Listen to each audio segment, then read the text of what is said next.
go a little wider. Brings ball back for Marshall. The footwork. Benji Marshall. Now the speed. The footwork again. Away from Peachy. Passes without looking. Away for Richards. Back to Fitzhenry. That is as good as you will see. Welcome back, ladies and gents, to another episode of the SuperCoach Tragics podcast. I'm your host, Dan. Tonight we're blessed with another special guest this week, host of the Dual Position podcast, SC Whisperer. Whisperer, mate, welcome aboard, mate. Thank you for having me on. Hopefully we are all doing well. Yeah, well, not as well as you, mate. I've seen your ranking. It's a lot higher than most of ours, mate. So, definitely a lot to brag about there. Mate, anything compared to last year, as listeners to me that would know, last year was a shambles. So anything was an improvement last year, but have started well.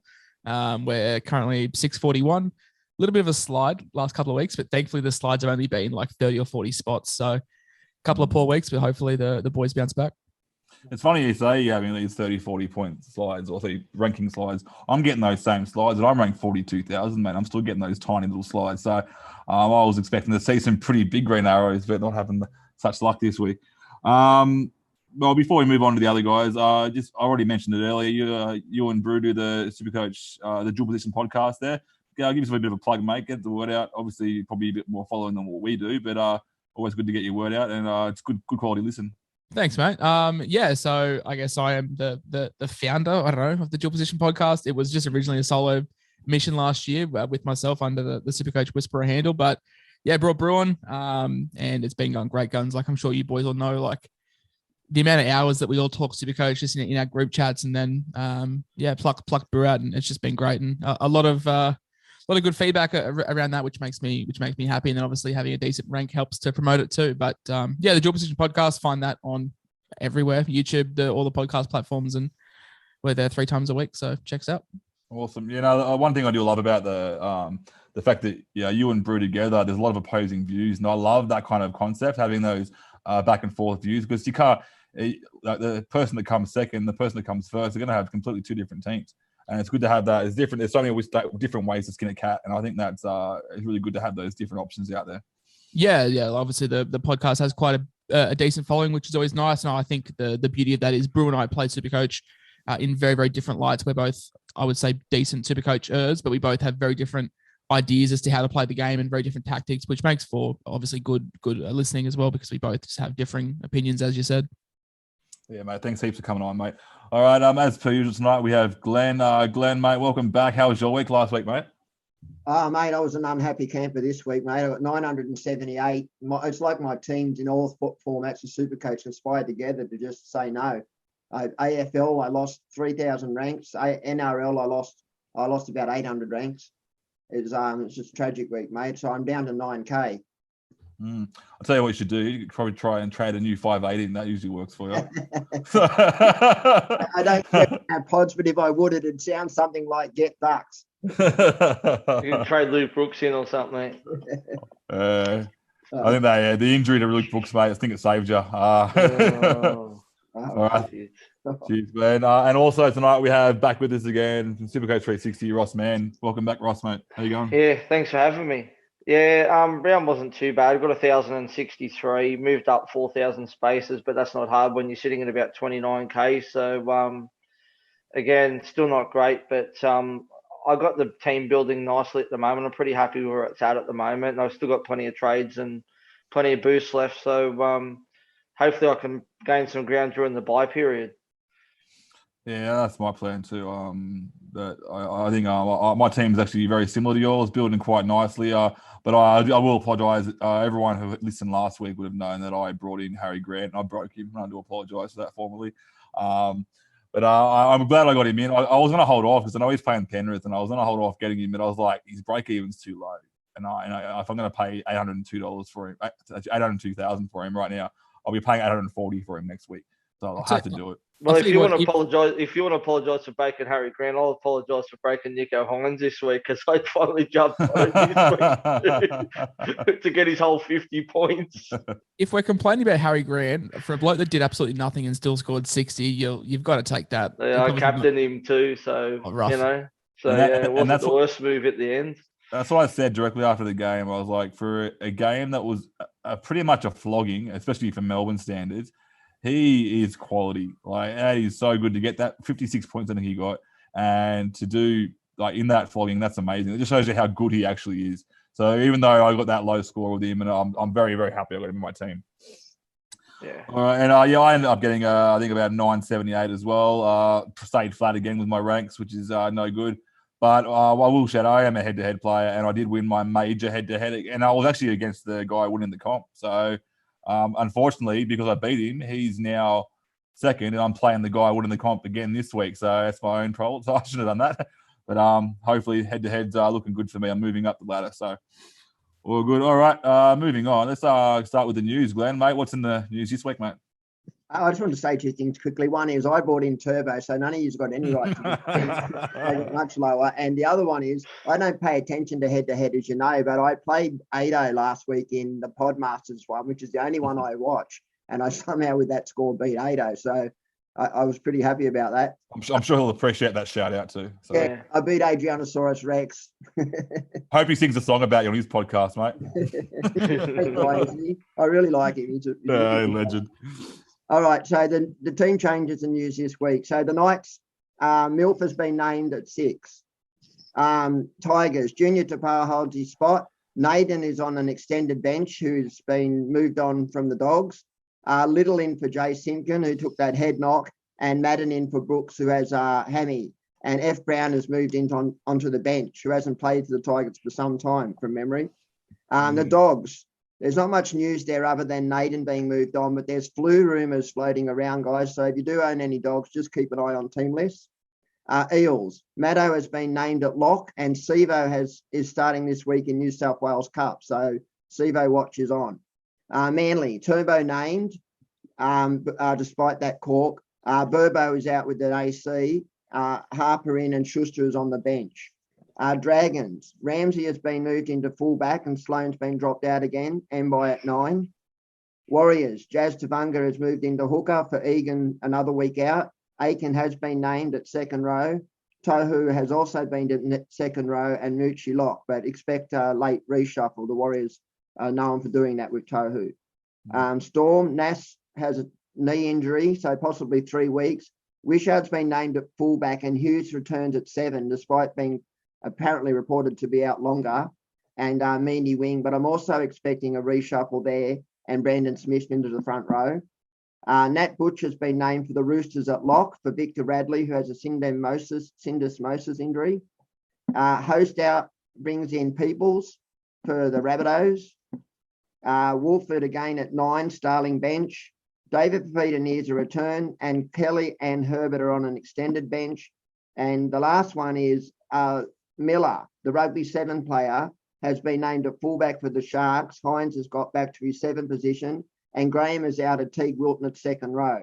Also, Finucane has a head knock, and McInnes at 13. So Finucane won't back up this week. And just 3 other things I've written here. So everyone knows Barrett steps or is pushed this week from the Bulldogs. Tigers chase Angus Crichton. Edric Lee signs with the Dolphin, and Latrell Mitchell is off to the States to fix his hamstring. And that's all. Oh, one more thing. Tamika Upton and Millie Boyle have signed with the Knights for the NRLW, which I think are terrific signings for the women's league. That's one thing I'm really looking forward to growing is the NRLW. Like, I think when I first really started getting into it was when they had the Auckland Nines the first year and they had the Australian girls play the New Zealand girls, and I was just watching them between the games, and God, that was exciting to watch. I really liked that. Those hits were not soft. They were hitting harder than the boys. So I'm looking forward to the teams being extended out next year. And just, yeah, it maybe hit up Stanks to try and get a female supercoach, the NRLW supercoach going on. We had one for BBL, but the problem was that everyone dropped off playing it once the men started. And that's the problem I fear. They don't have a long enough or extended a long enough comp to warrant a super coach happening. But I would like to see it. I think that, it would draw more interest from normal rugby league viewers to the women's game. Yeah, definitely. There's some serious talent in that women's comp too. Oh, Isabel Kelly. God, what a game. Unbelievable. I've got tickets to go see the Origin in Canberra because I live in Canberra. So I got tickets with all the boys in our head-to-head league. We're going to go watch the game in Canberra. So I think that's end of June. So looking forward to that. Do you think with Millie Boyle signing for Newcastle, the Adam Elliott rumours will circle even harder? Well, I reckon I've heard it's a done deal already. So I wouldn't be surprised if it's not announced in the next couple of weeks. Because they're losing, obviously, Barnett off to the Warriors. There's obviously, I think there's some talk around Frizell as well. So there's going to be some spots to fill there. Yeah. Alrighty, guys. Let's move on to some market watch here, guys. So we'll start with the most traded in players this week. On top of the list, we've got Ruben Cotter, 556,000 K. Bit of a cracking week. I bought him in at about, I think I bought him at 380. I was actually pretty stoked when I got him in. Took a bit of punt on him there. And it's kind of a double-edged sword for me where I want him to play good so he scores good, but now he's playing too good and he's actually playing his weight in an Origin jersey. I'll start with you, Josh. What are your thoughts on Cotter, mate? Would you bring him in this week? Yeah, I'm undecided. I brought him in round 3 or 4 for probably the same price as what you did, and he was sort of my little sneaky play to get me through Origin, and now he's become a household name, which is great as a Queenslander myself. Brew and I were discussing this last night, actually, and I'm very undecided if he's a bring in. Like, if you view him as a keeper, which I think Brew and I do, then I can understand bringing him in because it's a trade. He's got a fantastic duel. And I made the comparison to Cam McInnes. Remember in preseason, we all thought Cam McInnes would be this 60 to 65 point guy who was underpriced and would cover that very handy duel. It's everything Ruben Cotter has become. So if you view him as a keeper, I can definitely understand bringing him in. Myself, though, if you haven't brought him in by now, I would probably wait and bring him in round 13 if you were looking to bring him in, because then you know if he's playing Origin or not. Whereas you could probably find some guys doing similar for a similar price or even slightly more that could eke out with a better ceiling, because he did have some attacking stats last week, which did boost him up.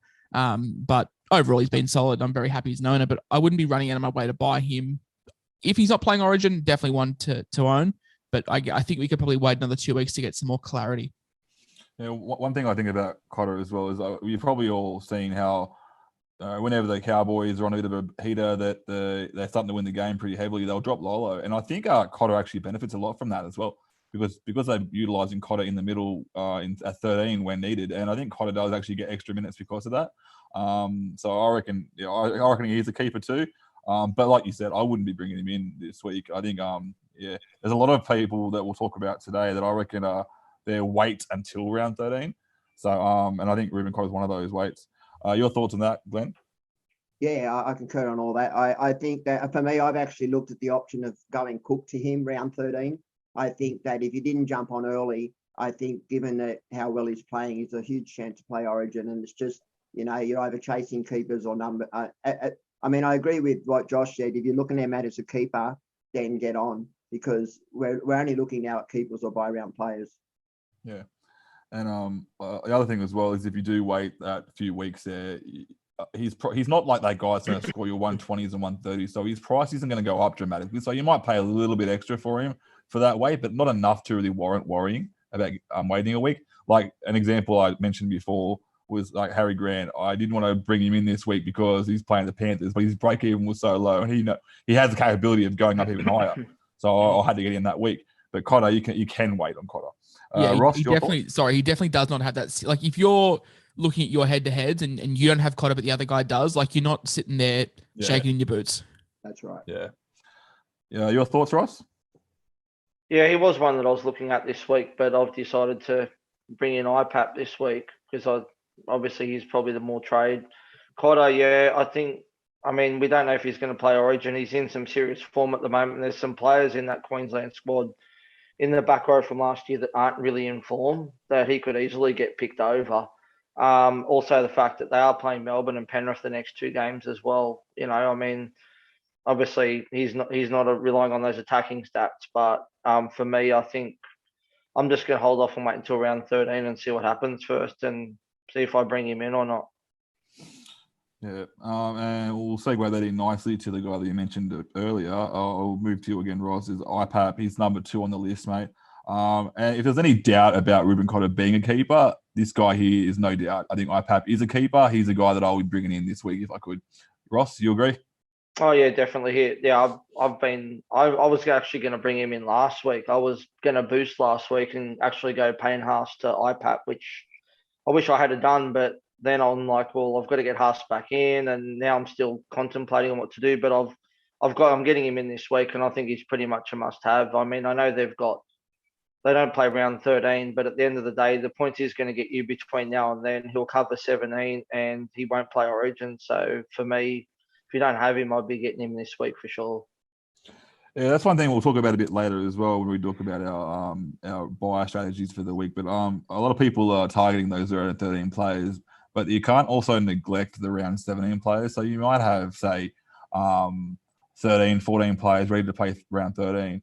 And then maybe you look at your team and you go, crap, I've only got 5 players for that round 17 game. And it actually can shoot you to foot. So an example for me, I've got Campbell Graham, who I believe, if he doesn't get any Origin spot, which I don't think he will, is a perfect player to keep in your team. And I'm going to keep him all the way through. I think he's a good little pod to have for myself. Your thoughts, Whisperer, on IPAP? I think it's pretty clear.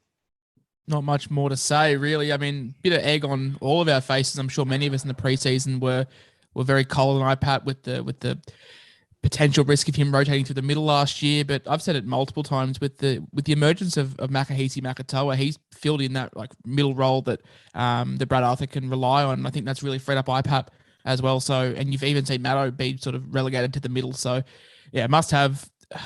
We've said it 3 or 4 weeks ago that like the price was sky high then, but he just keeps getting more and more expensive and keeps producing week on, week out. So, yeah, I think you just got to move heaven and earth to get him in. Very handy duel as well. So, all aboard. Yeah, it's one of those things like, yeah, you feel like you've missed the boat because you're so high, but he's not going to get any lower anytime soon. So I totally agree with that. And Glenn, your thoughts, mate, same? Well, yeah, 2 things I'll say. One is that to start him at the beginning of the season, he was 90K more than Haas. And points per dollar, I still argue that he wasn't worth starting. But having said that, front row's an ugly position, isn't it? And so anytime you can land an 80-minute second rower who's available in this front row position in a side that you could argue is a ceiling side, yeah, I agree. I don't like the word must have, but I would say for that position, he somewhat is. Yeah, and just looking up here as well, it's like you look at the leading point scorers this year over like total points. You got Nico Hines up top, Puppy second, and then you got IPAP third. He's the third highest scorer this year. So definitely, I haven't got him, and I'm gonna like he's so expensive. I'd have to sell another gun that I have to get him, and I just can't bring myself to do that. So unfortunately, my plan would be in round 17 when I try to get those nuffs that play around 17 to nuff for the rest of the season, is to free up cash and get him then. That's all I can do. That's because I can't sacrifice any more points. I've already sacrificed too many to start the season. Alrighty, next on the list, and I'm sure we'll disagree. I'm sure I disagree with this trade completely, and that's Joey Manu is third most traded in. 4,795 people have traded him in this week as of this afternoon before this recording. Ross, your thoughts on bringing Manu in this week? I wouldn't be bringing him in this week. I would be waiting until round 13 to bring him in.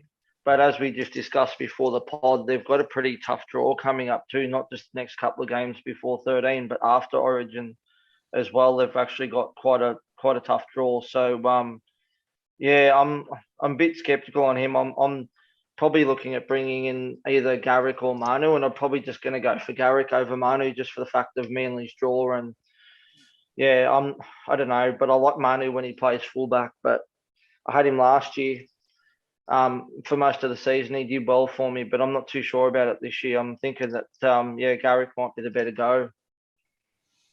Yeah, I agree with Garrick being a better go there. Your thoughts on that, Whisper? Yeah, I'm actually not a huge fan of this.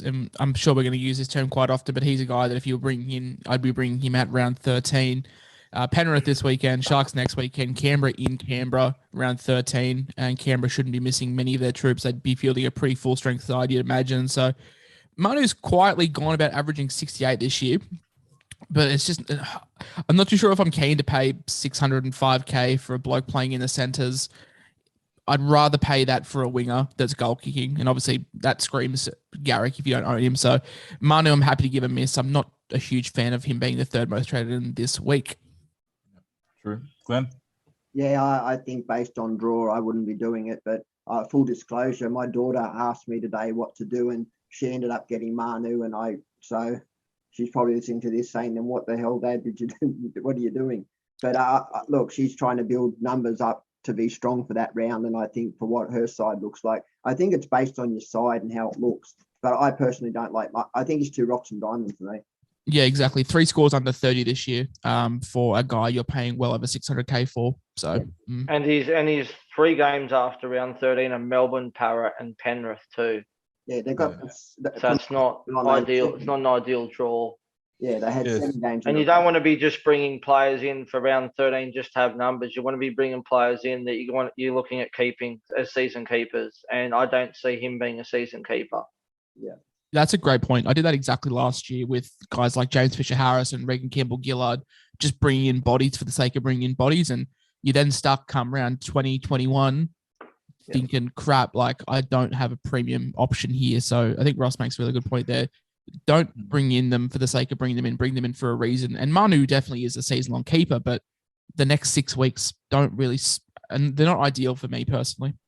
That's what we actually spoke about on the pod last week. Was I mentioned that in past seasons, one of the mistakes that I've made is I've gone quality over quantity, whereas this year I'm much more looking at the quality of the numbers that I have in my side as opposed to just, you'll find yourself getting numbers that will get 20s and 30s, and what's the point of having that in your side, because you've got to trade them out.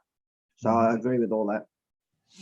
Yeah, I think you touched on earlier, Ross, that comparing him to Garrick, and you look at Garrick's scoring potential over the entire bye period is a lot better than Manu. Like Manu probably outscores Garrick in that round 13 match. But you got to look at it as more of a long game, and I think Garrick outscores Manu over that 4 or 5 game period there. When Turbo is back, he goes to the wing and where he gets those tries. So I think it's just it's a smarter play. I was trash talking Garrick at the start of the season, but I'll happily eat my words because he's definitely gone back to that a high ceiling winger outside Turbo where we all knew. So I did say that Tupou would average more than Garrick this season, and I think I'm pretty not too far off at the moment actually. On that Garrick Manu debate, look, Garrick does have Parramatta and Melbourne this week and next week. Not ideal, but Manu, as we said, has Penrith and the Sharks. And then Garrick's draw is the Warriors, the Tigers, the Cowboys, Melbourne in 16, Newcastle, St. George, like basically from that like round 13 to round 19 period. And one of them will be getting an extra, conservatively, 8 to 10 points a game just in goal kicking. So yeah, and especially from a head-to-head perspective, I wasn't sure if it was your podcast I was listening to, Whisperer, but we talk about as a head-to-head, you try to target those players that are also the good matchups in round 21 to 24. And that's what I'll be looking at. And I think Manly have actually a pretty good draw between 21 and 24 from what I can see. So I think Garrick's that guy that you'd keep for the rest of the year and also be that point of difference that you're playing against in your head-to-head finals. So Parramatta, Titans, Sharks, Raiders, Bulldogs, 21 to 25. So especially in your 24 and 25, depending on how your league is set up for your grand finals, Canberra at GAO and the Bulldogs away in basically could be your grand final week. Yeah. Well, I'd be waiting till round 13 to bring either of them in, given the draw that they've both got for the next 2 games. But I'm only presuming that people are getting rid of Xavier Coates and going to Manu or going to Garrick or something like that. That's all I'm thinking. But I can see why. But maybe just hold Coates and ride the ups and downs until round 13 and get his rocks. You know what you're going to get with Coates. He's going to get you 30 or he's going to get you 130. Just how he is. Yes. All right, let's move on to the next one then. This one's going to probably cause a bit of debate as well. Is Ryan Madison? He's been killing it at the moment, and I will agree. I'll put my thoughts on this first. Now that he's starting, is it weird that I actually more worried? Because I found that when he was on the bench, he had secure minutes. They were replicated every single week. He'd come on and he'd play the 55, 60 minutes, and it was always very secure. What is Brad Arthur's plan with him now that he's starting, with Brown on the bench there as well? I'll go to you, Whisperer. What are your thoughts? I know you spoke about this at your podcast, but what are your thoughts on Maddo? Yeah, I was very against Maddo. I thought we were paying sky-high dollar for him. And then I went back and had a look at the price change calculator. And although 660K is overs and we are paying up front for him, if he goes on to average 60, we're only losing 80K off his peak, what it is right now, which isn't a massive drop. I think his minutes stay kind of the same. I think Nathan Brown was playing between 50 to 55 minutes a game and Maddo was playing 55 to 60. I think that stays the same. The question is, can the attack stay up? That's the biggest thing. I don't think Maddo is a shot to be playing Origin unless a disaster happens and a few injuries occur. So he's a number for around 17, is what you were touching on before, potentially building for that 17 rather than prioritizing 13. I do worry about paying the 660, but hell, even if he averages 1.1 to 1.2 ppm, he'll still get you a 62 to 63 average. And I've kind of come 180 on this, and I am keen on bringing in Maddo. Very nice. Your thoughts, Glenn? Yeah, well, so let me give you what I think here. The fact that he was playing, when he was coming on, he was running at tied defenders, and players that play less minutes against tied defenders, their PPM tends to be a little higher. I agree with you that he will play the exact same minutes. I just don't know if his output attack-wise, his plus, will be as high. But look, I have owned Maddo since round one in the draft, and he's been my most consistent player. He just keeps delivering. He's a workaholic. So I think that if you've got the side that can bring Maddo in, do it. Yep. All right, Ross, your thoughts, mate? I like him too, and I've got him in some drafts as well. But I'd actually would have preferred to jump on him if he was coming off the bench rather than starting. I just think, like you said, Glenn, he comes in after 20 minutes. He's got the tired forwards that he's running at, and I don't see his scores being as good when he starts as when he is off the bench. I mean, minutes will probably be very similar, but I would have preferred him off the bench, to be honest with you. I know it's very weird to say that you prefer to buy a player off the bench than him starting, but I just think you worry about his head knocks, and stuff like that too. He's had a bad history with them too. So, yeah, I'm very tempted by him, but yeah, I just can't get him into my team. If I said to you though, Ross, I can give you a guy that's going to have your floor of 60 with the upside of 110. You take that. I think people are looking at the 90s and the 100 points a game, saying that's not sustainable, which I agree.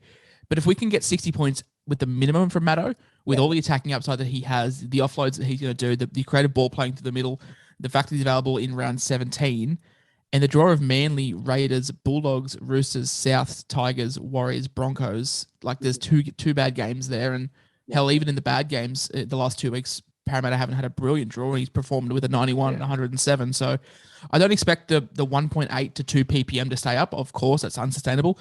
But if we can go back to 1.1, 1.2 or 55 minutes a game with a floor of 60, I am coming around to the idea. I don't love playing 660, but as I said, even if he averages 60, we're only going to lose 80K off his peak right now. So yeah, I think it's team dependent. I wouldn't be pulling my side apart to bring Maddo in.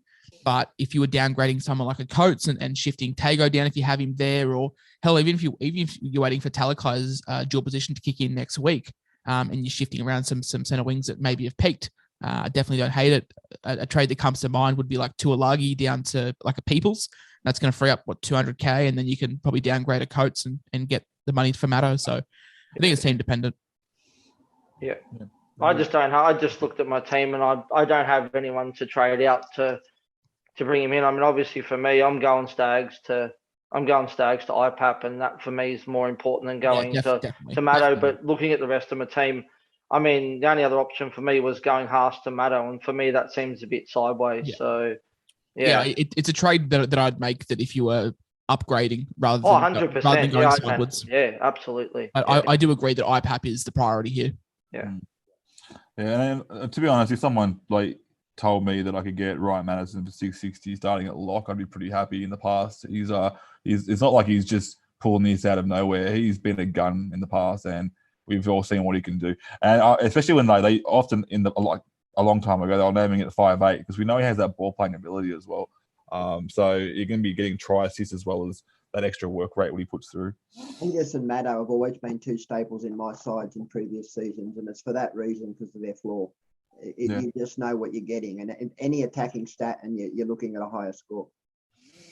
True.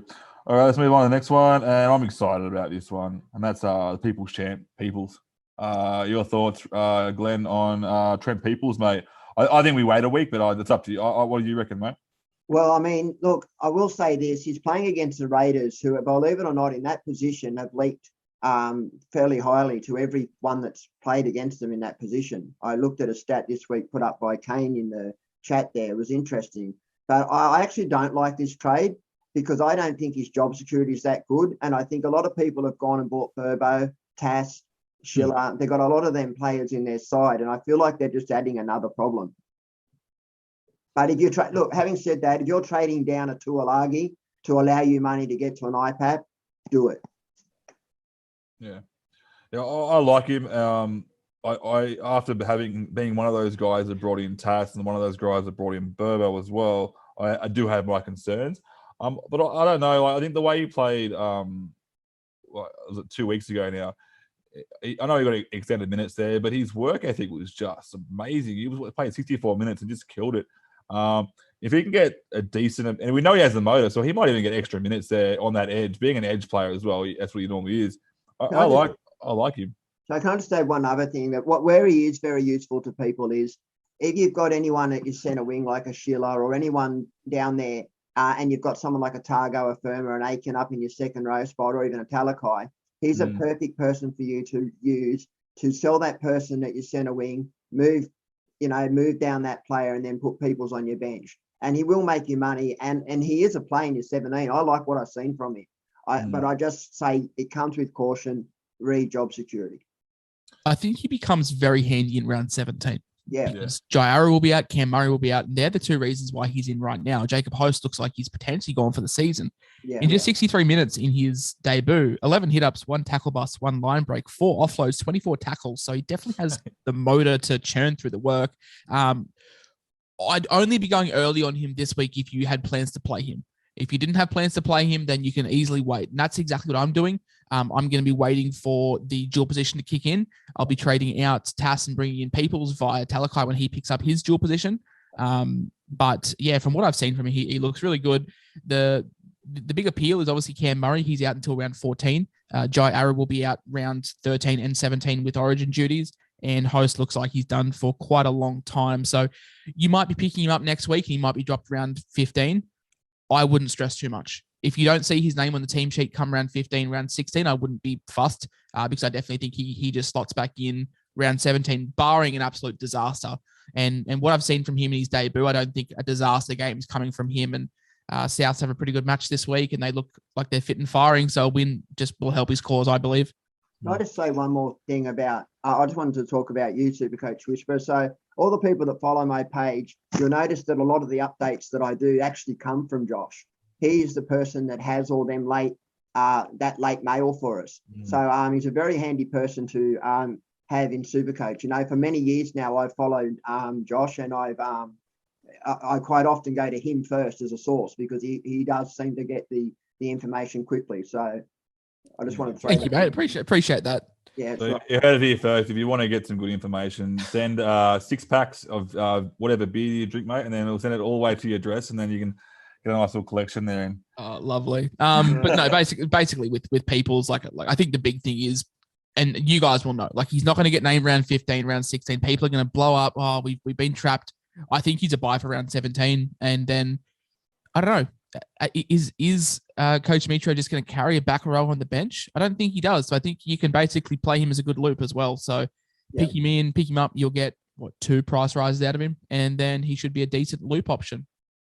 Yeah, that was my question to you next was, do you think he drops back to the bench when all the guns are back? And I think I agree with you. I don't think he does. I think they've got enough with Arrow that plays in the middle and on the edge. I don't think they need to have Liam Knight, Saliba Havili, both those guys can cover through the middle as well. Yep. So, and hell, they've got Cody Nikarima now, who's filling a bench spot being a utility. So, look, worst case, he does come off the bench, and we've seen even with 40 minutes or so, I still think he's got a 1 ppm in him. And if my AE didn't get me 40 points, then hell, I'll take that. And at 173K, he's still going to make some money. So I'm not too fussed. Ross, do you like Peoples early, or are you just waiting on him next week as well? No, I'm getting on him this week because so I can get IPAP in. So I'm going to go Stags to IPAP, and I'm going to go Tuolungi to Peoples. Yeah.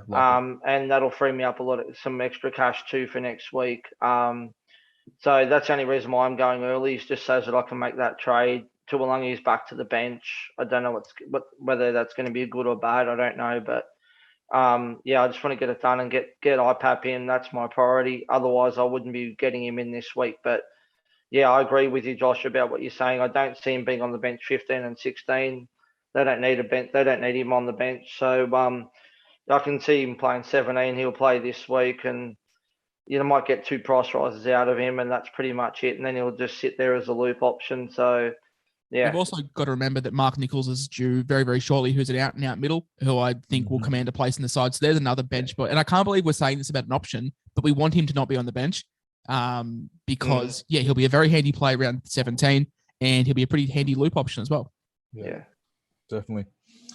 All right, guys, that's top 5 there sorted. So let's talk about the next ones, the bottom 6. We'll just brush through them there. One that I think I agree with this. I didn't agree with it about 5 weeks ago, but he's proven me wrong, and that's Big Billy Kickout. I really like what I've seen from him. It's showing. I think he's getting a lot of extra minutes at the moment. And I think he's putting that extra effort in. I think the coach is working him pretty hard now that he's gone next year. Your thoughts, Glenn? Well, he's playing 80 minutes. The problem always for Kickout was the minutes, wasn't it? Yeah. I mean, he does have a low floor. He is rocks and diamonds at time, but you're buying a player in a ceiling side who loves to play to that left-hand side. And when Kickout's on, he's on, so I don't mind this at 80 minutes. Yeah, one thing I will caution, or the one thing that puts me off a little bit is you're pretty much buying him at, he is rocks and diamonds, and he has been in the past, and you are buying him at 600,000, which is quite expensive for, if you think you're paying 600,000 for a potential 30 or 40, it can be a bit scary to do, but he has been proven to be wrong. So your thoughts, Whisperer? Rocks or diamonds, but more diamonds than rocks this year. I mean, his last month of footy been a 76 of 65 and 90 and 84 and playing big minutes. So yeah, he's gone 80 minutes, 69, 70, 80, 80, 80, 67, 80, 71, 67. So the minutes have been up there. Kickout's one of those guys that he's always needed the minutes to get there, and it looks like he's getting them. And yeah, I mean, it's weird. Like, you'd think a side running off Nathan Cleary and Liam Martin, both those guys would be out and out studs, but it's been a little bit up and down for both of them. But Kickout, yeah, he's just proving people that bought him round 1 early, or even the guys that brought him after the first 2 big weeks, he's doing well. And he's a guy that I'm actually looking at to be buying over Matto. But yeah, it's a toss of a coin. If you need the numbers, definitely be going Kickout. I don't hate that pick at all. Yeah, I don't know. I, as a Panthers fan, I really want him in my team. It makes my team look a lot better just having him in there, because I've only got a couple of Panthers in there now, 3, which is probably too much. Too many that I should have. Let me put this to you. Both at a very similar price, both averaging 1 point between each other. Would you rather Kickout or Manu? Oh, Kickout. Kickout every day of the week, yeah. And Kickout is ranked 6th in buys, and Manu is, 3rd? And people should have enough duels where they can move stuff around. I definitely prefer Kickout. Yeah, the amount of duels at the moment, like this year, is becoming. I know we've got the extra duels added every 6 rounds. It is becoming to the point where it's every player's going to have a duel at this point. So it's so easy to move everything around. Yeah, I think Kickout should be much higher on this list. Ross, your thoughts, Ross? Yeah, I don't mind him either. To be honest with you, he's not for me though. I mean, as I said, I'm pretty set for round 13 at the moment, and I need to start bringing in players that are going to be keepers and going to play 17 potentially as well. So, but I don't hate it. I mean, I can see people potentially going coach to kick out via duels like a Targo or a Firma or someone like that. So I don't hate it. He's in the ceiling side, but he's not going to get you those high scores every week, and he doesn't have, the potential to go the hundreds on a regular basis. He just doesn't have that sort of ceiling. But yeah, I don't hate the idea. He's on that potential deadly left side. So for me, it's a decent buy. Yeah, I really like him. All right, let's move on to the next one. Another guy that we all forgot about and we all got rid of him, and now he's back again. That's Selwyn Cobbo. He's just gone. I don't know what's happened to him. I'll ask. It's just gone crazy, Glenn. I didn't own him, and I won't own him. The Broncos are doing very well, but I mean, he's got to get 3 tries for 80. I mean, think about that. In the sides, I mean, I actually don't like it. I'm surprised that he's doing that well, to be honest. But all of these tries have been somewhat opportunistic tries. There hasn't been anything that I feel like has been set for him. The kicks across, they're only 17s. They're not with line breaks. But look, I couldn't say, if you already owned him, you've done well because you're making cash off him. But I know I'd be bringing him in based on what else there's available in centre wing for 13 and 17. and keepers. I don't see him as a keeper.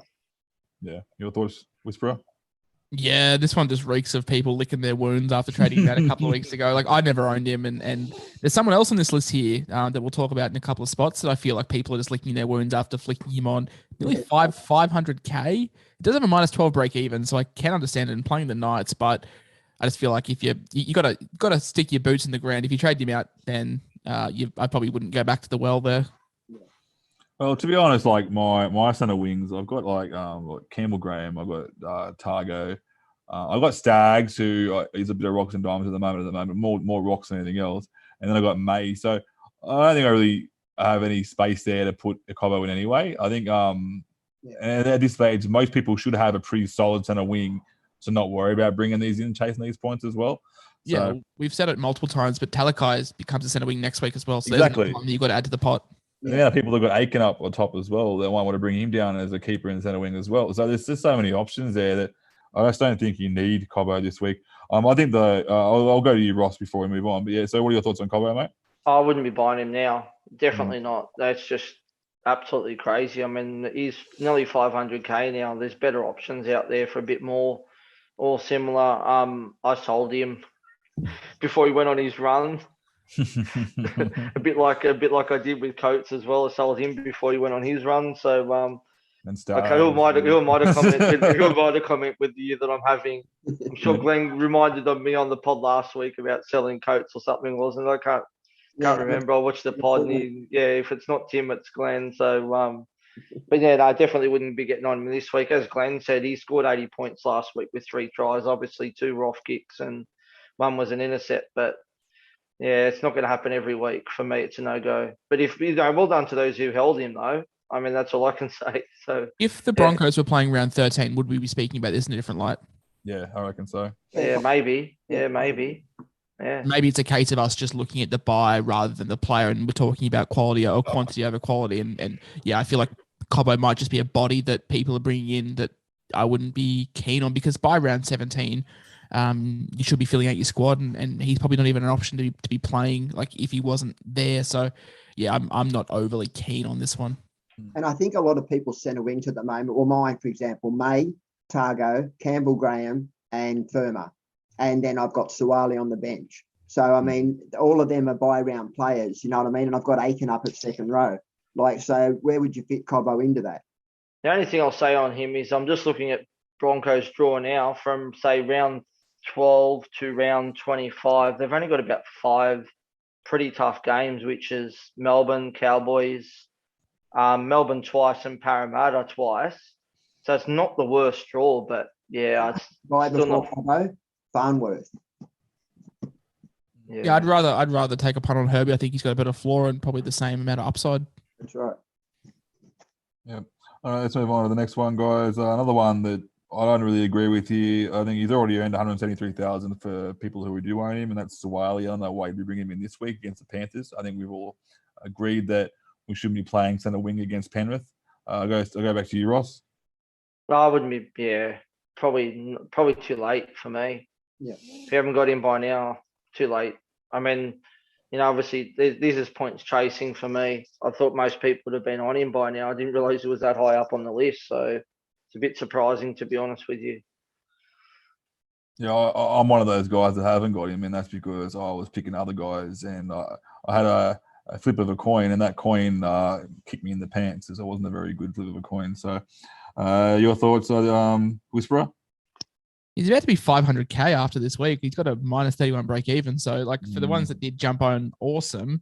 He's currently owned by 36% of teams. So I am surprised to see him feature on this list, but it does reek a little bit of chasing last week's points. If you don't own, I'd probably just, wouldn't be jumping on. Like, the time to jump on was when he was under 250k. So now I'd just be giving it a miss. Yeah, good call, Glenn. Yeah, I wouldn't buy him. I own him. I've owned him since like about 5 rounds ago when it was worth bringing him in. But I certainly wouldn't be doing it now.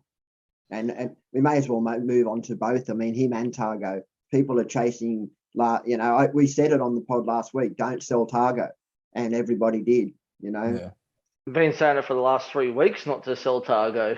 I think it's funny. We actually have been talking about Targo every single week for the last 4 weeks, because he's been on one of these lists, and it's normally the trade outs. and now he's on the trade-in list. So. always in the top 3 most traded out for the past 3 weeks. And now That's right. that's what exactly what I was saying about Cobbo. Like, Yeah. if you weren't a believer and you trade him, that's totally cool. Like, that's fine. Stick to But your gun. you trade him out for a reason. Like, don't bring him back in after one score of 100. Like, yeah, I'm not keen on bringing in Targo. I'm not keen on selling Targo. So that's I think it's pretty much a line in the sand there. Well, we'll go to the number 10 trade-in now. This one, I don't agree with this at all. I've had a few people on different podcasts say that this is a possibility, and I actually don't agree with bringing in Wolford. I don't even think he plays this week, to be honest. I think he does. Either. There's so much risk there with Elliott on the extended bench. We've all seen what Ricky does with Starling coming on 20 minutes in usually. Obviously, last week he came in 30 minutes in. But I just don't see him getting. Well, he got 31 minutes last week, or 37 minutes last week. He did some good stuff with it, but that's definitely not sustainable. I don't think he's going to get 37 minutes every week, let alone get those attacking stats every week as well.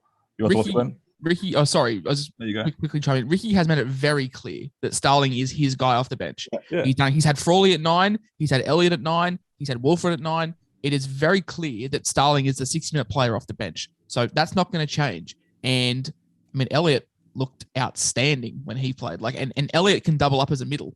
Elliott is not stuck to play 20 minutes at 9. Like, Ricky can play him for 20 minutes at 9, play him for another 20 minutes through the middle, bench him for 10, 15 minutes after the break, and then come back on through the middle. I think Elliott just offers way more versatility for Ricky Stewart on his bench than Wolford can. And I wouldn't be surprised to see him not play this weekend at all. Yeah. You agree, Glenn? Well, actually, if you listen to what Ricky Stewart said last week, he said that the reason he's playing 60 is he doesn't quite think he's got 80 minutes in him yet. But he alluded to the fact that he will. So, I mean, it just tells me no. And I mean, I can't say it emphatically enough. Don't do it. This is a bad trade if you're bringing this guy in. Yeah, well, we touched on it earlier. We brought in Berber, we brought in Tass, and this is going to be. I'm hoping for your sake, if you are one of the guys bringing them in, that an hour before, Elliott does play. Because if Elliott doesn't play and he does play this week, and you keep him in your team, you're going to be screwed next week. So I'm hoping for your sake, the ones out there trading him in, to do that. Ross, your thoughts, mate? Yeah, no, I don't like it. Elliott's on the extended bench. I think he's going to come into the team and Wolford will go out. But I just want to say I still don't understand why Starling's not playing 80 minutes. He was killing it when he played 80 minutes. He really was. But obviously Ricky wanted to do a change up because Raiders weren't winning. But I still don't understand it. I really don't. Yep, agree. Don't try. My number one Supercoach advice: don't try and think what Ricky Stewart thinks. Just save yourself. Well, most coaches for that example. Nathan Brown, Brad Arthur, Ricky Todd Stewart, Payton, Adam Todd O'Brien, Payton. Todd Payton. They're the 5 that just don't even try and reason with them. Yeah, be like Des. Be like Des. Jeez. All right. So one thing I will say is that's the top 10 trade-ins this week. One thing I will say is that I don't believe any of those are massive priority trading targets, and I don't believe anyone this week is a massive trading target. That's why this week I'm actually not going to trade. A lot of the ones there that I want to get, I either can't afford, or the ones that I'm all looking at getting, which we haven't mentioned, is actually Nat Butcher, who I really like, but I can wait a week on him, and I need to start saving trades. I've got 23 left. If I use 2 this week, I've got 21. If I boost up again, I've got 20. So I'm going to start saving trades. And the other one I was going to be Peoples, and I like to wait a week on Peoples. So you noticed last week the highest traded in was Burbo at about 11,000 trade-ins, and that was at the time of recording last week. This week, 6,000 is the biggest trade-in. So I don't think there's very many priorities out there that need to be traded in. So if you can, my suggestion would be hold trades this week. In that top 10, the only slam dunk is IPAP, and he's 800K. Like Cotter, there's the risk of origin. IPAP is hella expensive. Manu, we've already said our piece. Matto, we have do concerns. Peoples can wait a week. Kikau, rocks or diamonds. Cobbo, rocks or diamonds. Suwali, we all hate. Tago, we all hate, and Wolford, we all hate. So like the only slam dunk there is IPAP, and he is 800K. So that's probably the reason why he is not 11,000th traded in like Burpo was last week. Correct. So, Josh, you don't think that Matto's a chance of playing Origin, given the fact that Frizzell's not really in form? You've got Cam Murray, who's going to be out. You don't think he's going to jag a bench spot, potentially? I just don't think Freddie wants to shake it up too much as to what's winning last year. So the bench, he'll carry a 14, which probably will be Whiten, just because he loves Whiten. And then you've got to fit in Angus Crichton. You've got to fit in Payne Haas. I don't think Payne Haas starts. He didn't start last year. I think Fittler's made it pretty clear. And so that there's one bench spot, and then do you carry like a utility middle when probably, I was going to say Radley, but then now Radley's out for 6 weeks. So that there is a possibility. I think there is risk with Maddo, as you said, but it's tough. It's tough. As a New South Wales, as a Queenslander, I don't want to see him picked because I think he's a quality footballer. But I think he probably could jag. It's probably one bench spot that he's fighting for. So for Supercoach purposes, I really hope he doesn't. You heard it there, Freddie, straight from the horse's mouth. Don't pick Maddo because they're scared. They're getting Actually, scared. Don't pick Maddo. I'd love for him to be a pod this week. So no, I'm talking to Freddie Fittler now. Maybe we should pick Maddo to get all this Queenslanders all scared. All good. All right, let's move on. We'll go quickly over the trade outs, guys. Number one on the list, Xavier Coates. Pretty big trade out, 7,000 trade outs this week. I've been a big advocate on not trading him, even though I've never owned him. And that's basically because I believe he's that guy that you have on the bench and you play on matchups. However, I can see the merit in trading him out for cash this week. I think he's peaked. He's got a massive break. I think 160, this week. I can see the merit on actually building cash up to start strengthening the rest of your team. Your thoughts, Glenn? Okay, so I've been telling everyone to hold him. And like I tried to tell Ross to hold him, and then he went big in those 2 games. But now it's changed. Pappenhausen's out of the side. Nass is also out of the side, which takes a bit of punch out of the middle. I just don't think they have the same strike in the side that they did. And I think that depending on what you're going to, if you're going a Coach to a Kicks or a Cow to get IPAP or one of those players, I don't mind it, actually. Yeah, on that strike, Jerome Hughes was reported out for 4 weeks and he's named this week. Do we think he actually lines up? Insane. I'm a Coates owner. Well, I was a Coates owner until a lockout lifted. I am selling 144 break even off to Origin. The Storm have lost 2 key weapons in Hughes and Pappenhausen with Nass out as well. I'm trading. I wouldn't be trading to like Suwali or Tago, which is what's in the top 10. I'd be going to Peoples and freeing up like 400k or finding the cash and going up. So if you're trading out Coates, he's not a guy that you bank much off. So I wouldn't trade Coates for a guy who's going to get me 60 points week in, week out. I'd trade him for a guy that has the upside like Coates does. So that's just and that's the reason why I'm selling. Yeah. Agree. I don't want to ask you because I might hurt you a little bit, Ross, but will you trade Coates out this week, mate? I don't know. I can't. I don't know what to say. Look, it depends on who you're trading him to. Look, let's be honest. I mean, if you're using him to go to IPAP or Maddo or someone like that via duels, yes, absolutely. But I wouldn't be going to Joey Manu, which I'm pretty sure is one of the popular trades. I definitely wouldn't be doing that because you're going to get probably more for the rest of the season out of Coates, points wise, than what you're going to get out of Manu, I reckon. Yeah, the most popular Coates trade is to Manu, which there you go, I hate. There you go. I don't like that at all. And then Suwali is the second most. Cobbo's the third most. And I just Cobbo, that one, I just saw that. That's even worse. That's terrible. To people last week and still rings true is if you had played Coates in your side from round 1 every round, you'd be ahead of the game.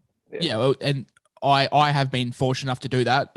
So you look, last week he got 9 points, and it's going to happen. But he had 2 games of 120 plus. So it's very up and down with Coates.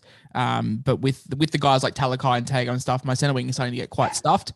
And probably upgrading to some of those gun 2RFs is where I'm heading down. And depending on the rest of the makeup of your team last week and your bench, you could have probably sat out Coates last week, given that Hughes and Paps were both out, and just sat him on the bench. I know it would have probably been a crazy play, but maybe not against Penrith. Could have been an option of just benching him for that week. Penrith stifled backs. You know, as a rule, you don't play centre wings versus sides like the Panthers. You just don't. I'll tell you what's funny though. I will say though, when I won my head-to-head last week, the bloke that I was versing actually played Coates over Targo. I did that, but to be fair, Targo was in my 2RF. I had nowhere to play him. I was kind of forced to play Coates, but we still managed like 1,050. But yeah, against Penrith, in hindsight's a wonderful thing. He was. Well, we love hindsight. No, You probably I put him- bench him. I He put- probably punts out 100. Oh, 100%. I'm gonna trade him this week. So make him be captain. I was pretty much the only reason I actually won my head-to-head was because he played Coates. Everything, I just beat him. So thank you, Coatesy. All right, guys. Next ones here. I think they're no-brainers. The next two on the list are Chris Randall and Kalma Tuolangi. I think they're ready to go. There's no point even talking about these guys. I think Kalma down is perfect to free up cash. Someone to Peoples. The trade that I was going to make this week, if I do, would have been two trades.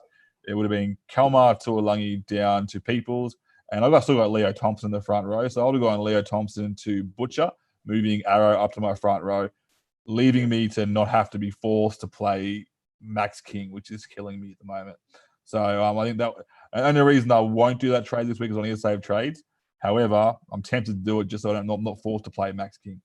Can I just say on Randall, like, most people, I'm presuming, are trading into Ruben Cotter, right? Now, Randall's got a break even of about 33 this week, which he may only just get given the minutes he's playing. But for me, I would actually hold Randall for this week and see what happens with Cotter first, because Cotter's not going to go up a lot in the next couple of weeks. So maybe wait till round 13 to pull the trigger onto that trade, just because we don't know what's going to happen with him. Do you guys agree or not? If you own Ruben Cotter already and you're looking to move him up, sell Randall and then buy someone in your second row, I don't mind it. If you're actually selling Randall and Cotter, I don't like it. That's The what most I'm presuming that people are going to be doing that. Yeah, the most popular trade. The most popular There you trade go, is see? the Cotter. That's what I'm saying. So for me, it's a hold.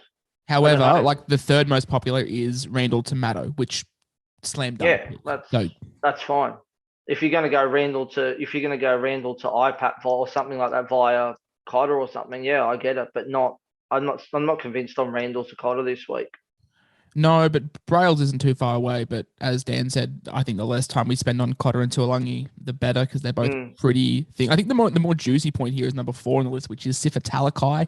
Yeah, I can't get behind. Like he's getting center wing next week, and he's not performing for a 2RF. But Nathan from the SuperCoach Guns made a really good point. Look at him as a center wing. Look at him as what he's doing at center wing, which for me against the Titans this week, as a side that can leak points and Hines back at halfback, like I just think the Sharks are going to towel them up this week. And Talakai, look at what was he 740K his peak. Mm-hmm. If you're going to sell him, that was the time to sell him, because he was never going to go higher than that. Just ride the wave. He's got a good enough base. He's not like a Coates. He has the same ceiling as Coates with a much better floor. I'd just be holding Talakai for basically the season. Yeah, you got so what side is Talakai on? What, the left side? Left, so he'll be up against the right. So it'll either be it's against Esan Masters, if I'm not mistaken. Yeah, I'm looking at the draw now. I'm more thinking, is he going to be against the Roosters? Is he going to be against Kiri or Walker? The right side, he's attacking on the left. He'll be up against Kiri. Okay, so all I'm looking at now is round 11 Gold Coast, round 12 Sydney, then New Zealand, then Gold Coast, then Bulldogs. That's up to 16. Why sell this guy? He's going to be a center wing that's going to have a massive ceiling and a reasonably low floor against those sides. And Roosters aren't breaking the world down right now as well. Can I just say, for those that are selling him, and I'll tell you probably why some of them are. So one would be the break even. People are thinking, I've lost a lot of money, I don't want to lose anymore. The other one is, and it is at least worth discussion, is Graham has been moved to second row. And I don't know about you guys, but I thought Tolman and Graham stifled them last week. Tolman kept getting in the bloody way. He literally, every time they go to pass the first receiver, there was Tolman. And Graham just seems to lack punch. The idea to put Graham over T. Wilton has got me somewhat surprised. But I think that if you own Talakai now, you've already lost that money. He is a keeper, especially at centre wing. Just hold it. It takes no more discussion than that, really. We all agree, yeah. Well, I know. I think Josh had some different views on the Wade Graham. I think in the podcast I listened to the other day, Wade Graham, him and Drew, they talked about that Wade Graham, now that he's training there all week, Wade Graham he's training as the starter. We all know Wade Graham can be a ball playing second rower. So I compared him to Kenny Bromwich. Yeah, I agree with that. A little stocky back row with a good kicking game, a good passing game, and I just think the as you said, the connection will get better. Graham's been out. Wilton's been training there. You would assume that that Graham fills in for a couple of plays in training. I just think the combination gets better and better, and Graham is good enough to create space for Talakai. He's a genuine footballer. I love Graham. I mean, that's why he was selected to play Origin. He's a bloody good player. But the Graham that we're seeing at the moment, he looks scared. He looks. He's had a couple of head knocks, and that last one he took particular was a really nasty one. And he just doesn't seem to have that same punch. But look, you might be right, Josh. He gets a bit of minutes into his legs, and he gets a bit of fitness, and we get to see that ball playing second row that we know he is. And he does put that little death kick in as well, which creates that attacking the attack for the Sharks. So it'll be interesting to see how it unfolds. Your thoughts, Ross? Well, I did my buy, hold and sell segment for the 360 Supercoach podcast, and I've got him down as a sell, but it just depends on how many trades and stuff that you've got, because if I can see it as a quick play of selling him and then bringing him back later on to maybe not lose sort of too much cash, but at the same time, like, he's going to get that centre wing duel, and 50 points for a CTW is nothing to sneeze at. Like, if that's what he's getting, then maybe hold him. But I don't own him, so I don't know. I'm looking to buying him in the next couple of weeks after he drops a shitload of cash and bring him into my centres. So the thing is that I always ask people when they're looking at selling guns is, who are you selling to? And there is only one person I would buy, and that is iPad. Yeah. And that is the only move that I would make for Talakai. Apart from that, I just hold it. I just write it out. Yeah. Yep. Yes, indeed. All right. We won't do the top 10. We'll do the number 5 now. We'll just go to Will Panasini. He's done his job. I don't see him being an urgent sell. Your thoughts, Glenn, on Panasini? Yeah, you just said it. He's not an urgent sell. I mean, he actually does a really good job. And I sold him last week to Campbell Graham, but up until then, he's performed for me every week. He's not an urgent sell, but I think he's made the money. He's at that time to move on. Yeah. Your thoughts, Whisperer?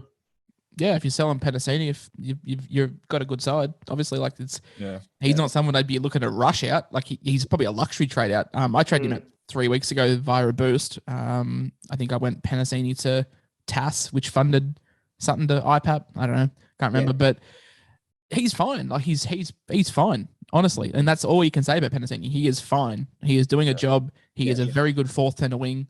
I'd be trading him out for a gun to RF and then moving Talakai down next week. But yeah, he's doing his job and he's not going to lose too much. You're not staring down the barrel of a 100K price drop this week like you are with Coates.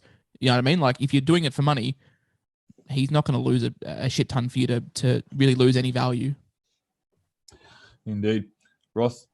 Yeah, I'm with Josh. I think it's a luxury trade. It's not something you have to do. I mean, it depends on who you're going to trade him to. I mean, I traded him out about 3 weeks ago to Stephen Crichton, which hasn't been a bad trade, but who knows whether Crichton's going to play Origin or not. But yeah, it depends on who you're trading him to. I don't think he's a must trade out because he's still going okay. He's still scoring all right for them. Yep, true. All right, guys. Just get a quick. Last 2 weeks we've been talking about the round 13 buy planning and what teams we've gone through. We've gone through all the teams now. So I'll start with you, Glenn. What are some of the strategies you look at when it comes to preparing for the whole buy period? So not just round 13, but moving from round 13 into the essentially player rests. When you have like someone like a Maddo, like in the past, has had a rest the week after, even just go have a rest. What kind of plans do you put in place, mate, for that? So one of the things I do is some of the buy-around players that I do bring in is I don't just look at round 13. I look at 14, 15, 16 to see what they're playing in between there so that I'm comfortable to play them, not just round 13, but right up until. You know what I mean? I don't try and bring in players just to fill a spot. In the past, I used to make the mistake of buying the player that was playing for the player that was out. And under the way we used to play years ago, it wasn't so bad because we used to nuff out on the second one. But I don't believe that now. I actually like the idea of just buying quality, not quantity, and that's pretty much the strategy I've used. I've got 13 at the moment. I'm bringing in Kickow, which gives me 14, and I've got 8 per 17. So I'm pretty well set. That I think the only other trade I might likely make is Cook to Cotter. But even then, I don't know if I'll do that. I'm pretty comfortable with the 14 I've got. Yeah, I think Cook to Cotter is pretty sideways. Unless Cotter does play that 13 bye, but like, and do you think Cotter outscores Cook for the rest of the year? Maybe. The reason I suggested that was Cook is one that can get rested after Origin. Yeah, so true. He is one whose minutes could reduce. Now you've got Cody there as well, so like Cody Nikorima, so there's another option that they can happily that's exactly right, and that's exactly right. That's what I'm afraid of. So that's why I'm looking at Cook. Grant, I'm not going to sell him. I just think that he's just leave him alone, and so I'm holding in those spots in Munster, Cleary. At the moment, I've got Turbo Hines at the back, and I've got Cook and Grant up the top. So a lot of those I'll be holding. Mm-hmm.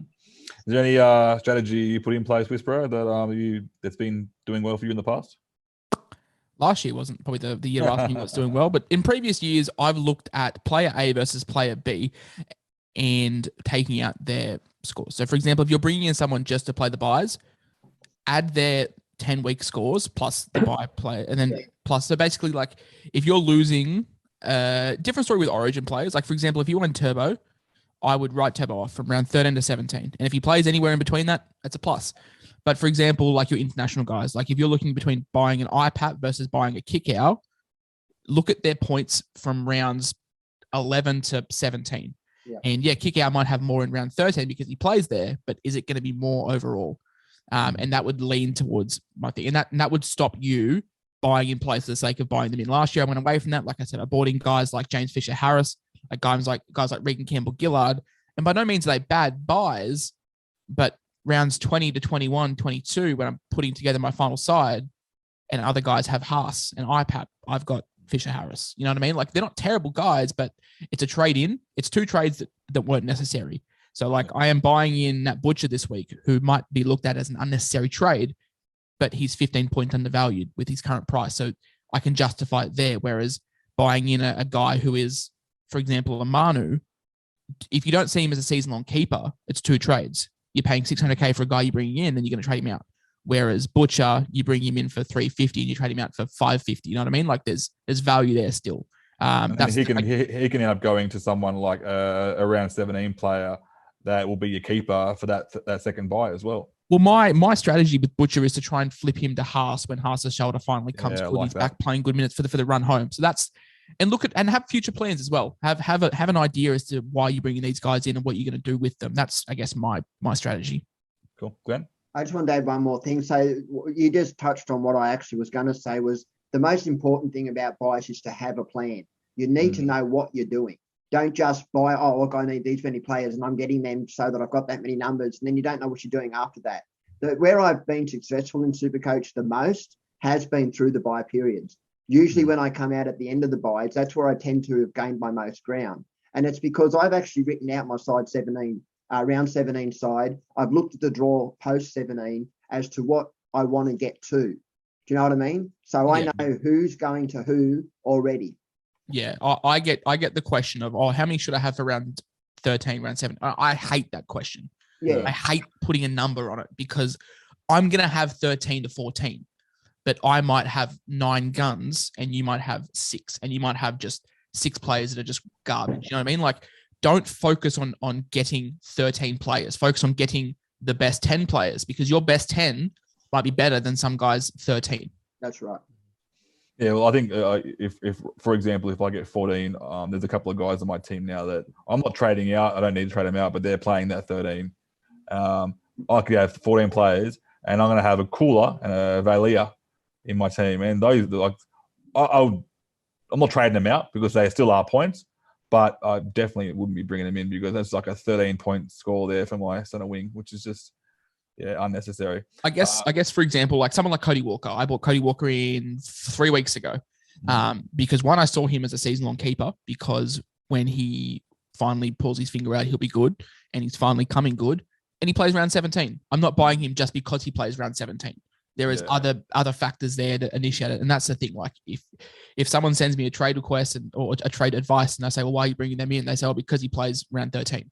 It's not a good enough reason, I feel, just because someone plays round 13.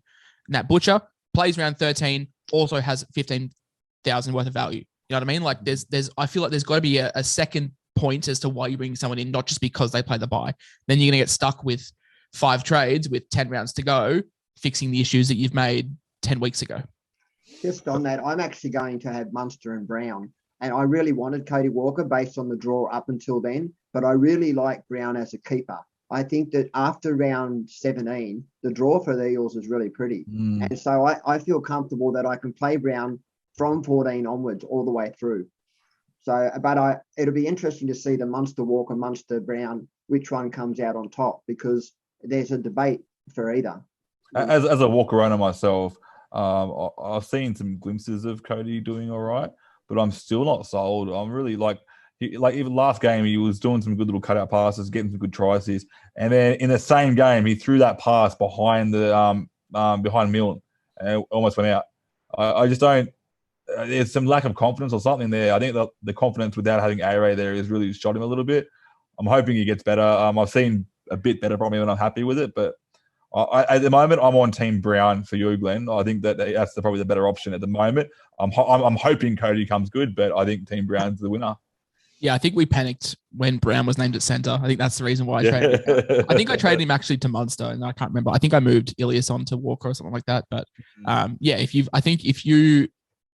gave me the choice between Brown and Walker or Brown and Munster, I'd be whatever. If give me Glenn's combo over the combo that I have. Yeah, I totally agree. If I was Adam Reynolds right now, I'd be sending a text message to Cody Walker that said, "I told you in that interview I made you look good. I just wanted to write now I meant it." All right. Ross, any other plans that you might put in place or anything that we might let the listeners know about ideas for buyer strategies? I think we're all in the same sort of boat with the ideas. I mean, as I said to you earlier, I don't want to sound repetitive, but don't just bring players in to have the numbers. If you're going to bring players in for round 13, look at their draw before round 13, look at their draw between round 13 and 17 and go, okay, is he going to make me money or is he going to be a keeper? Because you don't want to bring someone in.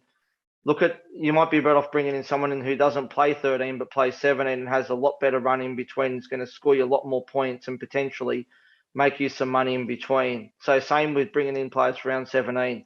Don't bring them in just for the numbers. Look at their draws, up till the end of the season and look, are they going to be a keeper? If they aren't, are they going to make enough money for me, like a Nat Butcher, that you can upgrade to someone like Maddo or whoever it might be, for example. Last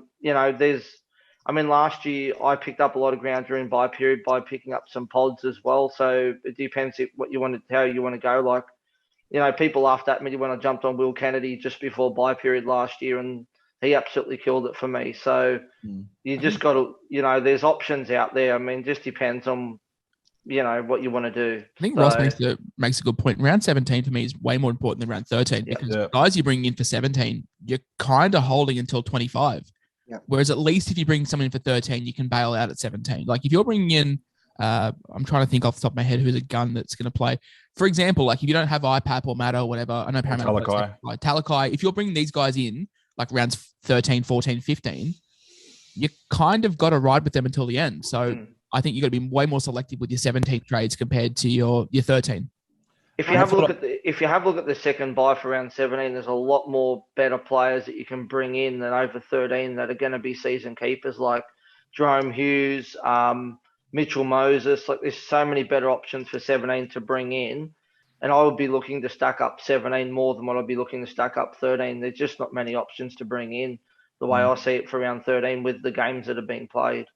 And if you are going to buy players for round 13 that aren't keepers, make sure they're making money so that you can move them on to 17 keepers. Yeah, that's right. Well, one thing I will say, this is a strategy that I think is very viable as well, especially because I mainly am a head-to-head player. And that is essentially, like you touched on it earlier, that 17 is probably the more important round to have your solid team. So I'm happy to forego round 13 and build my 17 side. Now, this way I'm getting a head start on my final team than everybody else. While everyone's getting that round 13 team up, my head start, I'm building my final team. Yeah, I've got 14 now, and I don't really need any more. So my next trades over 12, 13, 15 will be getting in round 17 guys, and that's why I've always tried to target buys 6 weeks in advance. So that way now I can start targeting 17. You know what I mean? Like, and getting that done. And then when my cash cows have peaked. So for example, like someone I'm really looking heavily at for 17 is like Zach Lomax, because the Dragons have played round 17. I think Lomax is the guy that I'm going to want to have on my side.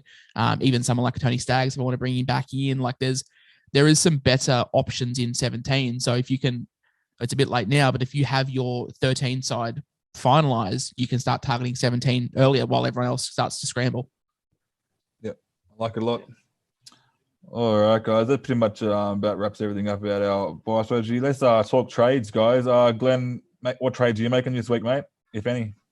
Yeah, well, so I'm making two. I'm bringing in IPAP this round, and I'm bringing in Kick Out. I'm doing that quite controversially. I'm selling Turbo to do it.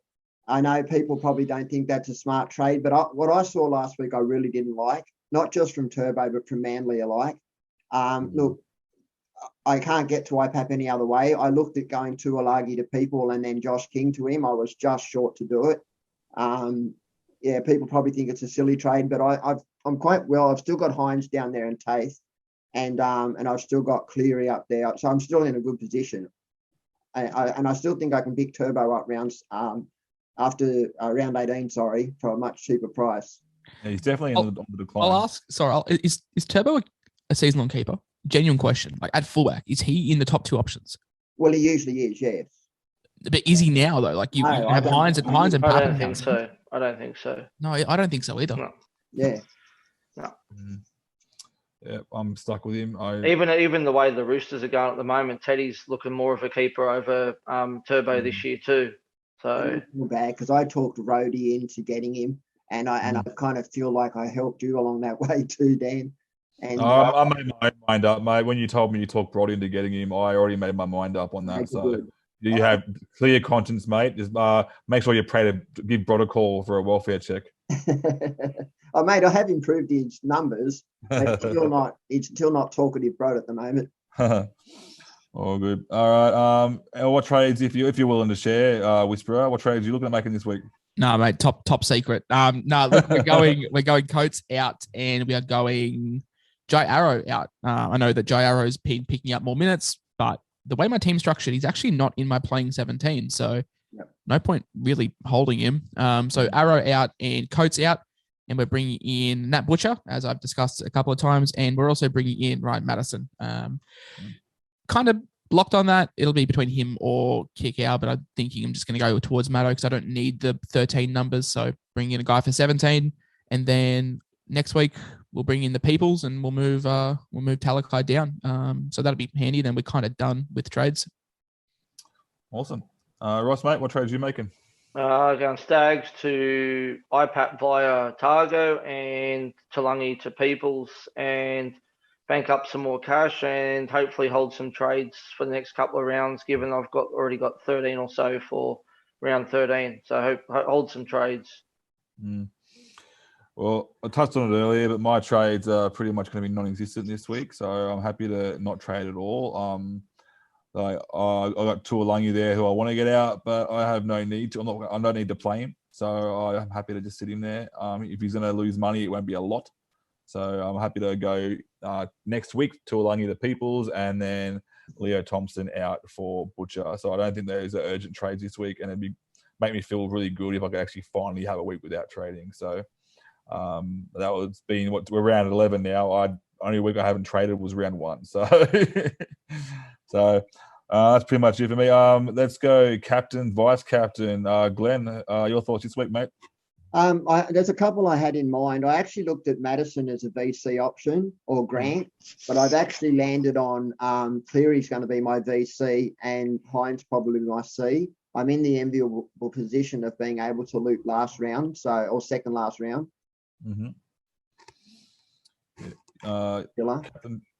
Captain choices for you, Whisperer? I just think Cameron Munster's going to absolutely kill the Cowboys. I'm finding it really hard not to put the vice captaincy on him, but that means I'm going to have to choose between Hines and Cleary, and I haven't decided. At the moment, it's on Hines, but I might make a change to Cleary, but I'm just finding it very hard not to have a piece of the Munster pie this weekend. Like, do you think Bellamy's not just going to absolutely rev him up all week? And like Munster looked filthy last week, and I don't know if I'm reading too much into it, but Munster could just tear apart this Cowboys side. Yeah, I'm really liking Munster a lot myself, but we'll go to Ross first. Well, at the moment, it's undecided. The VC's either going to actually be on Harry Grant. I think he'll be beneficial for having Jarom Hughes back this week as well. If it's not him, it'll be on Cleary, and then the C will probably go on to Hines. I really like the fact that they're playing the Titans this week and he's back in the halves. So I think he can carve them up. Yeah, I agree with that one. So I'm going to go a little bit different, and that's mainly because I've got Tuolangi on my team on the bench there. So I'm actually going to go heaps sideways here, guys. I'm going to vice captain Stags against the Broncos, against the Knights. And that way, if he goes really, really big and gets a decent score, which is unlikely, but if he does, I can then trade out Tuolangi and not get the crappy AE. So well, that's a question that I always ask Brew on the podcast every week. We always sort of set our benchmark. And with Hines and Cleary to come, what scores are we looking at from our AEs? Like, is 130 enough? No, I'd be after probably a 3-try thing from Stags, and I don't think it's going to happen. I just think it's 150 from Stags would the only way that I would actually loop it. And the reason why I'm doing that is I don't like the idea of looping. So I would rather just pick a captain that I know is going to be a bit safer. So I'd rather go out there with a crazy option, which is probably not going to work. But if it does, then great. But I don't really want to have that worry. Hey, Dan, if Stags gets that score next week, don't invite me onto the pod next week because I'll have a broken computer by then. So, because I'm selling Stags this week and you're talking about putting the VC on him. Oh yeah, So. I only discovered that I was on a VC when you told me you were trading him out. Oh, shit, of course. So you shouldn't be selling Coates this week either then. Just hang on to him if you're selling. Can I just answer to that question that you said in relation to what's a loopable score? I looped over 130 once and 150 twice last year, and all 3 times it was beaten by Turbo. This year, captains have not been quite as nice. If it was 130, I would take it. If it was under that, I would question whether I would take it. But that, like I said, I have it on Cleary, so I would have the opportunity to have seen all my players on the bench play prior to that. So I'll have an idea because I wouldn't do it 130 plus 30, if that makes sense. So I've had anyone on my bench under 30, then that number changes. Well, we all hold Vayela, so yeah, hasn't there only been one loopable score this year anyway, which was Pappenhausen when he got the 180? That's about the only one that was probably loopable, right? I've looped twice this year, and one was for Pap, and I can't remember who the other one was. It was for Hines when Hines got like 140 on like in the pouring rain.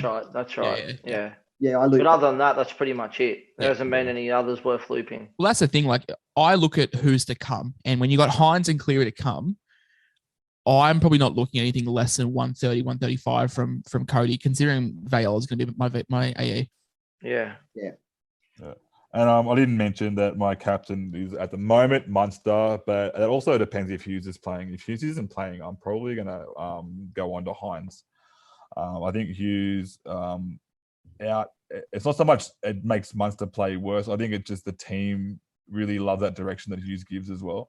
And they weren't very great last week against the Panthers. So yeah, if Hughes is not there, I have the luxury of moving Hines down to fullback and moving Taff up. So we have the luxury of then VCing Hines into or VCing Cleary into C Hines. So that will depend on Hughes as well.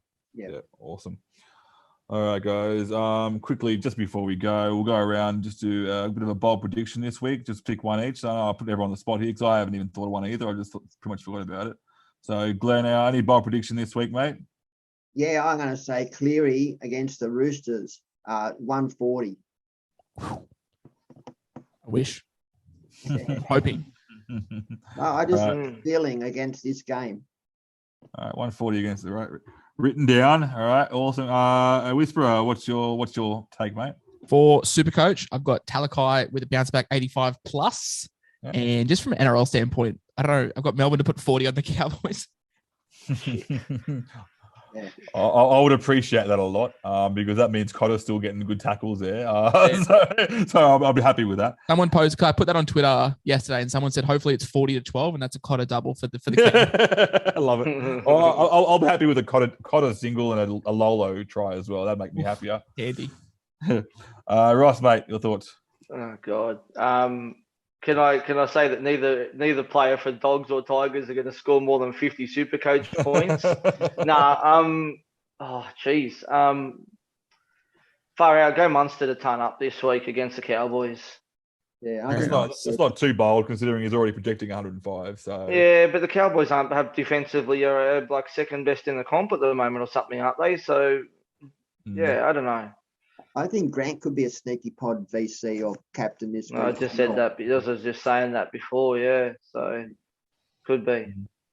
Well, normally I don't like to jinx my own vice captain, but I'm going to go 130 plus for Stag. So you want bold? I'm going to go bold. It's more hopeful than bold than anything else, but that's my wish for the week. So that's it. Stags 130. All right, guys. That about wraps everything up. Once again, Whisperer, thanks heaps for coming on, mate. It was always good to get some insights out of the Whisperer himself. And if those who didn't hear earlier, please tune in to the Dual Position podcast anywhere on YouTube, Spotify, anywhere you can think of, and jump on. Those guys got some good stuff there. Thanks, everyone. Anything else you want to say before you go? No, I'll post links on our page to his pod so that everyone knows where to find him. Awesome. Thank you for having me. Much appreciated. It was good to chat some SuperCoach as always. Love it, mate. Always good to have you. All right. Thanks very much. I'll see you next week. See ya. I want to win. I want that trophy.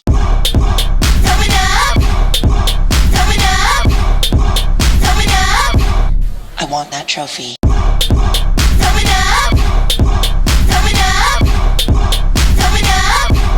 I want that trophy.